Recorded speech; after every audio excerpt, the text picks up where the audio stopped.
34 নম্বর পাথারঘাটা word Awami Jubo League সংগঠক মিঠুন দাসের উপর গুরুচিত হামলার প্রতিবাদে সন্ত্রাসী ও দৃষ্টান্তমূলক শাস্তির দাবিতে মানববন্ধন ও বিক্ষোভ মিছিল অনুষ্ঠিত হয়। 12 তারিখ বুধবার বিকালে পাথারঘাটা এলাকার সর্বস্তরের সচেতন যুব সমাজ ও বন্ধুদের উদ্যোগে এই মানববন্ধন ও বিক্ষোভ মিছিলের আয়োজন করা হয়।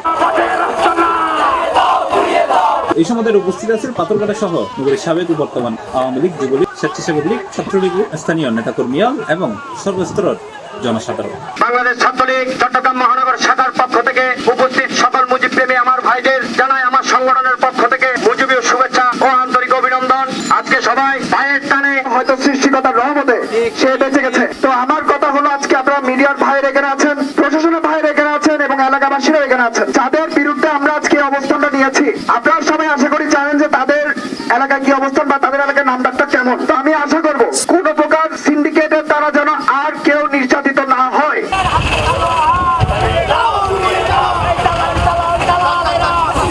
C plus TV, Chittagong.